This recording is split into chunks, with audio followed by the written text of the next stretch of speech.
오늘은 성령이 역사하실 때라는 제목으로 주의 말씀의 은혜를 나눌 수 있도록 하겠습니다.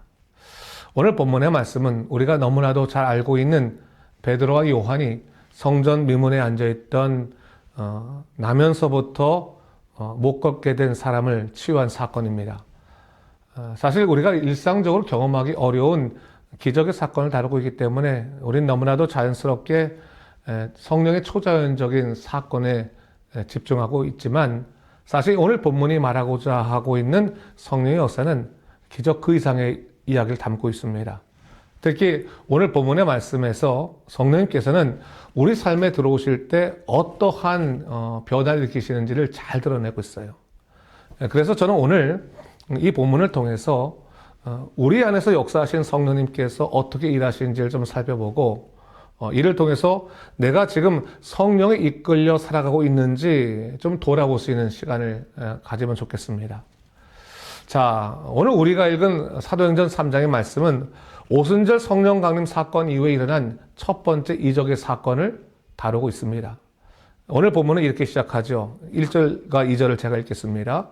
제9시 기도 시간에 베드로와 요한이 성전에 올라갈새 나면서 못 걷게 된 이를 사람들이 메고 오니 이는 성전에 들어가는 사람들에게 구걸하기 위하여 날마다 미문이라는 성전문에 두는 자라 했어요. 베드로와 요한이 히브리 시간으로 제9시, 오늘날의 시간으로는 오후 3시 정도가 되는데 이 시간에 기도하기 위해서 성전으로 나아갔습니다. 유대인들은 하루에 3번씩 정해진 시간에 기도합니다. 오전 9시와 정오와 그리고 오후 3시에 각자의 삶의 자리에서 기도합니다. 그런데 오늘 본문을 보니까 베드로와 요한처럼 예루살렘에 있는 열심히 있는 사람들은 직접 성전에 올라가서 기도하더라는 것이죠. 그런데 오늘 본문 2절을 보니까 그들이 성전에 들어가다가 한 거린을 보게 되었는데 그는 나면서부터 못 걷는 자였고 성전 미문에서 구걸하고 있었다라고 그렇게 말을 합니다. 아마도 그는 몸이 불편해서 생계를 이어가는데 참 어려움이 있었던 것 같습니다. 그로 인해서 가족이나 그의 주변 사람들이 그를 아침마다 미문 앞에 데려다 놓아서 구걸을 할 수 있도록 도왔던 것 같습니다. 참 안타까운 일이 아닐 수 없지요. 수많은 사람들이 기도를 드리기 위해서 성전 안으로 들어가는데 정작 이 사람은 그의 몸 때문에, 그의 형편 때문에 그저 성전 앞에서, 성전 미문 앞에서 구걸만 하고 있는 것이죠. 그냥 하루하루 먹고 사는 문제에 집중하고 있을 뿐 하나님 나라에 대해서는 꿈을 꾸지도 못하고 있었던 것입니다. 분명히 수많은 사람들이 이 성전 미문을 지나갔을 터인데 그에게 하나님 나라로 이끄는 데 있어서 관심을 가진 자는 없었습니다. 그것은 베드로와 요한도 예외는 아니었다라고 볼 수가 있는 것입니다. 사실 저도 이와 비슷한 경험을 좀 가지고 있습니다. 제가 어렸을 때 저희 부모님을 따라서 서울에 있는 상당히 규모 있는 교회를 다닌 적이 있었습니다. 부모님께서는 주로 교회 후문을 이용해서 교회당으로 들어가셨습니다. 근데 문 앞에는 항상 구걸하는 거린 아저씨가 있었어요.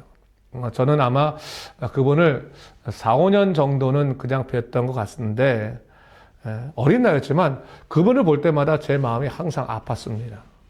이렇게 많은 사람들이 예배를 드리러 교회당에 들어가는데 정작 저분은 교회도 들어가지 못하고 문 앞에서 구걸을 하고 있구나 생각하니까 이분이 참 불쌍하더라고요. 그러던 어느 날 주일날 새벽부터 엄청나게 비가 오게 되었습니다. 저는 혹시나 그분이 비라도 맞고 있지 않을까 걱정했는데 교회 후문에 가니까 그분이 보이지 않는 겁니다. 아마도 오늘은 비가 많이 와서 그냥 나오지 않으셨나 보다라고 생각했어요. 근데 교회 로비 안에 들어가 보니까 그 아저씨가 거기 계신 겁니다. 아무래도 비가 많이 오니까 비를 피하러 교회 건물로 들어오셨던 것 같습니다.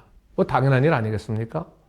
근데 문제는 그분이 평상시에 안 씻어서 그런지 뭐 정말 그 교회 로비에 온통 썩은 데가 아주 요동하더라고요. 아주 진동하고 있더라고요.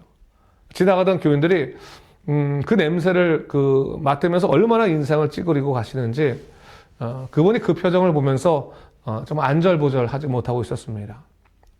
그때 교회 관리 집사님이 오시더니 그분에게 소리를 치는 겁니다. 그리고 바깥으로 그분을 쫓아내시는데 비가 오는데 그냥 쫓아내셨어요. 제가 그때 충격을 받았습니다.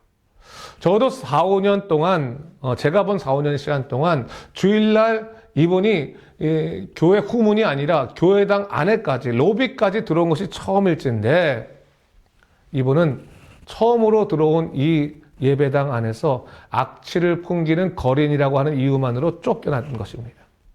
교인이 아니기 때문에 우리 함께 있을 수 없다는 것이죠. 근데 정말로 속상했던 것은 이분이 쫓겨날 때 이분을 말리는 사람이, 이를 말리는 사람이 한 분도 없어요. 우산 하나 씌워주는 분이 없더라는 것입니다. 그때 제가 생각했어요. 이 교회라는 곳이 참 매정한 곳이구나. 하나님께 예배드리러 오는 사람들이 저리도 매정할까? 좀 참아주지 못하고 그렇게 내쳐야만 했을까? 그런 생각을 했어요. 그러면서 혹시 오늘 저분이 예수님을 영접할지도 모르는데 그 옷차림 때문에 저렇게 쫓겨나는구나 라는 생각을 했습니다. 물론 그 관리 집사님이 하신 행동이 이해되지 않는 것은 아닙니다. 물론 우리가 분명히 그런 일들이 발생할 때 그럴만하다라고 할 수 있는 일도 있을 것 같아요. 하지만 우리가 분명히 알아야 할 것은 때때로 이 교회 공동체라고 하는 것이 다른 어떠한 공동체보다도 더 배타적이고 이기적일 수 있다고 하는 것을 우리가 알아야 된다고 하는 것이죠. 오늘 본문도 바로 그러한 배경을 담고 있습니다. 수많은 사람들이 이 연약한 거린을 지나가면서 어느 하나 그가 하나님을 찬미하도록 돕지 않았다고 하는 사실이죠. 근데 여러분, 오늘 본문은 그런 관습적이고 배타적이었던 신앙생활에 성령께서 역사하시면 어떠한 변화가 일어나는지를 제대로 보여주고 있는 말씀이다 라고 할 수 있습니다. 자, 오늘 본문에서 베드로와 요한이 성전에 들어갈 때 나면서부터 못 걸은 거린이 구걸하고 있는 것을 보게 됩니다. 평소 같았으면 수중에 있는 얼마의 돈을 적선하고 지나쳤겠지만 오늘 본문을 보니까 그들이 오늘은 발걸음을 멈추고 그를 주목했다라고 그렇게 이야기합니다. 4절이죠. 베드로가 요한과 더불어 주목하이르되 우리를 보라 하니 했어요. 그들이 이전에 별다르게 관심을 가지지 않았던 사람에 대해서 주목하게 됐습니다. 그렇다면 누가 그들을 멈추게 하고 이 사람에게 주목하게 했을까? 바로 그들 안에 임재하신 성령님께서 그를 보게 하셨다는 사실입니다. 여러분, 성령님이 오시면 내 삶에 새로운 변화들이 일어나는데 이전에 보이지 않았던 것들이 보이기 시작하고요. 들리지 않았던 것들이 들리기 시작하고요. 관심이 없던 것들에 대해서 우리가 주목하게 됩니다. 관습적인 신앙생활이 역동적인 신앙생활로 바뀌는데 내 심령의 각성이 일어나서 이전과는 전혀 다른 태도를 갖게 되더라고 하는 것입니다. 그렇다면 어떤 각성이 일어날까? 성령님이 내 안에 들어오시면 우리 삶에 두 가지 정도의 각성이 일어나요. 하나는 영적 각성이고 다른 하나는 인격적 각성입니다. 영적 각성의 경우에는 내 영이 성령의 역사를 통해 새로워지는 것으로서 영적 각성이 일어나기 시작하면 내 삶에 성령의 은사가 활성화되기 시작하고 이것으로 인해서 우리가 주님의 일을 하게 됩니다. 여러분, 성령의 은사에는 어떤 것들이 있을까요? 크게 볼 때 세 가지 파트로 나눠질 수 있는데 영역으로 첫 번째는 말씀의 은사가 있어요. 또 하나는 사랑의 은사가 있어요. 또 하나는 능력의 은사가 있습니다. 말씀의 은사라고 하는 것은 하나님의 뜻을 깨닫고 그 말씀을 따라 살아가게 하는 능력이죠. 다른 이들에게 말씀을 통해 하나님의 뜻을 깨우치게 하는 진리의 사역입니다. 여러분, 예컨대 성령이 충만해지면요, 하나님의 말씀이 깨우쳐집니다. 설교를 들을 때 더 깊은 하나님의 음성을 듣게 되고 이를 통해서 우리 입술을 통해서 하나님의 말씀이 증거되기 시작합니다. 우리 입술이 하나님의 진리의 통로가 되더라라고 하는 것입니다. 사랑의 은사는 어떻습니까? 하나님의 선하신 뜻에 따라 연약한 자들을 섬기고 주의 공동체를 살리는 역할을 합니다. 그래서 나를 통해 상처받은 자가 위로받고 교회 공동체가 살아나게 됩니다. 한마디로 내 삶이 하나님의 위로와 회복의 통로가 되는 것입니다. 또한 능력의 은사는 어떻습니까? 오늘 본문처럼 하나님께서 때로는 초자연적인 역사를 통해서 당신의 살아계심을 드러내시더라라고 하는 것입니다. 그런데 이러한 성령의 은사들 모두가 성령님께서 내 안에서 역사하시어 나를 영적으로 각성시키실 때 일어나는 일들이다라고 하는 것이죠. 그래서 이 영적으로 각성하게 되면 자기 죄나 잘못들을 깨닫게 되고 나를 내려놓고 하나님 뜻대로 살기로 결단하게 됩니다. 두 번째로 인격적인 각성이 있어요. 이 인격적인 각성이라고 하는 것은 나의 성품이 그리스도의 성품으로 바뀌어져 가는 것을 말합니다. 그래서 이전에 내 중심적으로 살던 내 자아가 예수님 중심적인 자아로 뒤바뀌어서 이를 통해서 성령의 열매들이 하나둘씩 맺혀지기 시작하더라고 하는 것입니다. 갈라디아서 5장 22절부터 23절을 보게 되면 오직 성령의 열매는 사랑과 희락과 화평과 오래 참음과 자비와 양성과 충성과 온유와 절제니 이 같은 것을 금지할 법이 없느니라 했어요. 그렇습니다. 성령님께서 내 안에 인격적인 각성을 일으키시어 나의 성품을 바꾸어 가십니다. 그래서 나를 뒤흔드는 정욕과 탐심으로부터 나를 죽게 하시고 그리스도 안에서 나를 새롭게 변화시키시는 것입니다. 그래서 좀 전에 읽던 갈라디아서 말씀 바로 다음 절인 24절에서는 이렇게 말을 하는 것입니다. 그리스도 예수의 사람들은 육체와 함께 그 정욕과 탐심을 십자가에 못 박았느니라. 혹시 우리 안에 있는 좋지 않은 성품이나 습관들은 그 자체를 방치하면 참 감당이 안 되죠. 그리고 고치려고 해도 참 힘듭니다. 근데 이것을 변화시키는 가장 좋은 방법은 성령 충만한 거예요. 이 성령 충만해서 우리의 삶의 영적이고 또 인격적인 각성이 일어나기 시작하면 내 삶의 루틴이 바뀌어지는 거예요. 삶의 방식이 바뀌어져요. 관심의 대상이 달라지기 시작합니다. 오늘 본문에서 성령님이 베드로와 요한을 영적으로 또 인격적으로 각성시키시고 이를 통해 나면서부터 못 걸은 자를 지나치지 못하게 하시고 그를 주목하게 하셨다는 거예요. 그러면 그 삶에 성령이 개입하시는 역사를 경험하는 거죠. 바로 그것을 통해서 당신의 역사를 이루어 가시는 것입니다. 그렇습니다. 성령님이 역사하시면 삶의 인격적, 영적 각성이 일어나면서 이를 통해 내 인생에 대한 가치관이나 목적의 변화가 생겨요. 그래서 성령 충만하기 이전에는 내 삶의 목적이 주로 세상적이었어요. 내가 성공하는 것이 목적이었어요. 그런데 성령 충만해지기 시작하면 그 목적이 하나님의 뜻, 즉 섭리적으로 바뀌기 시작한다고 하는 것을 의미합니다. 그래서 어떻게 하면 내가 우리 하나님께 영광을 돌릴 수 있을까 생각하고 매사에 예수님을 생각하게 되는 것입니다. 솔직히 이 교회를 다녀도 삶의 목적이 세속적인 사람들이 적지 않습니다. 특히 이민교회 같은 경우에는 하나님을 만나는 것보다 사람 만나기 위해서 오는 사람들이 많죠. 그렇지 않습니까? 이민 올 때 처음으로 공항에 픽업 온 사람들의 직업을 갖게 되고 그 사람 교회를 따라다니잖아요. 그래서 교회는 많이 다녀요. 그런데 예수를 믿지 못하는 경우들이 생기더라고 하는 거예요. 그러나 여러분, 성령님이 역사하시면 달라지는 거죠. 삶의 목적이 내가 아닌 아버지 영광에 살게 되고 그러게 되면 더 이상 내 삶에 집착하지 않게 됩니다. 가난하고 병들었다고 해서 인생이 실패했다고 좌절하지도 않고 부하고 강하다고 해서 우쭐거리지도 않습니다. 오히려 성령 안에서 평정심을 되찾게 되면서 내 삶의 목적이 오직 예수 그리스도를 존귀케 하는데 집중되게 됩니다. 그래서 사도 바울도 빌립보서 1장 20절 말씀에 나의 간절한 기대와 소망을 따라 아무 일 애든지 부끄러워하지 아니하고 지금도 전과 같이 온전히 담대하여 살든지 죽든지 내 몸에서 그리스도가 존귀하게 되게 하려 하나니 이는 내게 사는 것이 그리스도니 죽는 것도 유익함이라 그렇게 고백한 것입니다. 그렇습니다, 여러분. 우리가 성령 충만하지 않을 때는 내가 가진 연약함이나 부족함이 언제나 부끄러운 일이지요. 그래서 어떻게 해서든지 나의 연약함이나 부족함을 감추려고 하고 이것 때문에 스트레스를 받는 삶을 살아갑니다.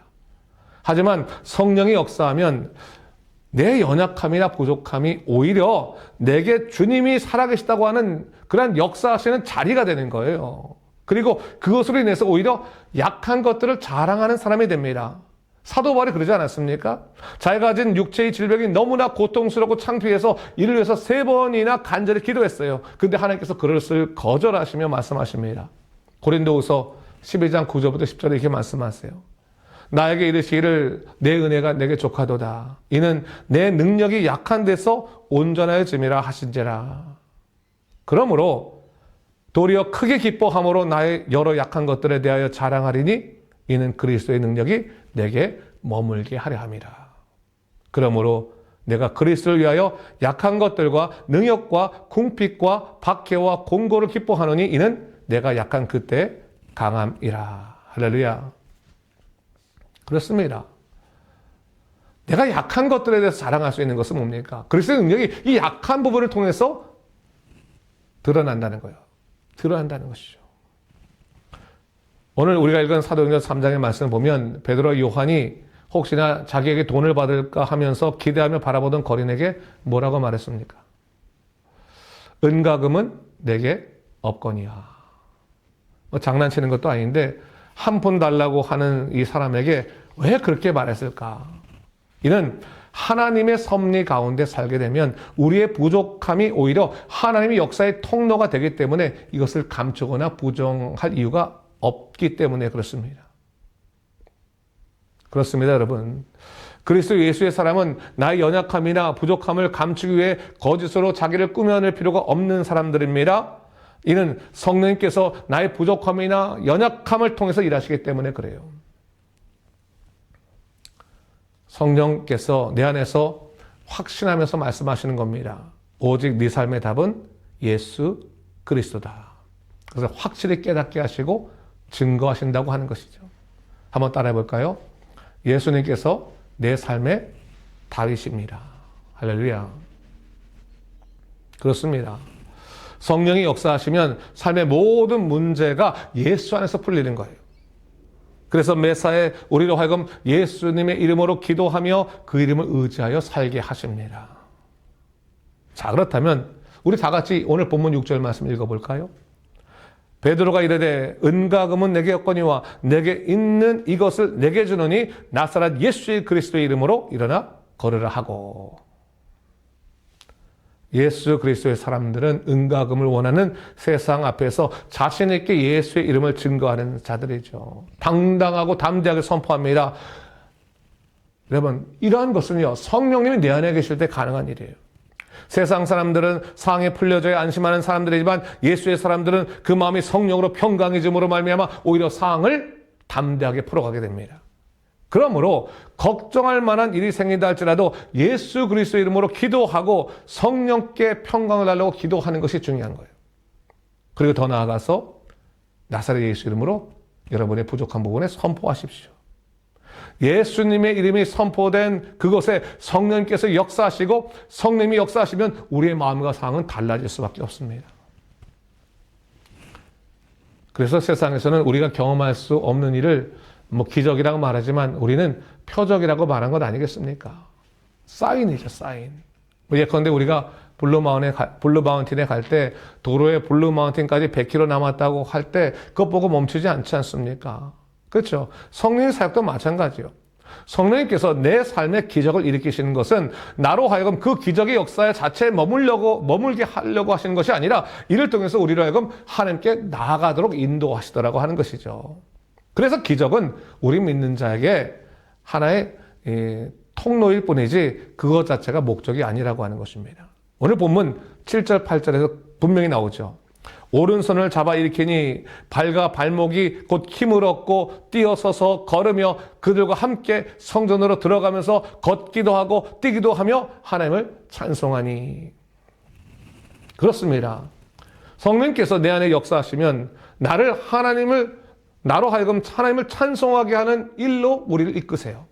그것이 세상 사람들 보기에 기적이 아닐 수도 있지만 우리들에게는 그 모두가 표적, 바로 영적인 표지판과도 같은 것입니다. 그리고 한 가지 놓치지 말아야 할 것은 그 놀라운 역사가 바로 나를 통해, 우리를 통해서 이루어지더라라고 하는 것이 우리가 성령의 통로가 되는 것입니다.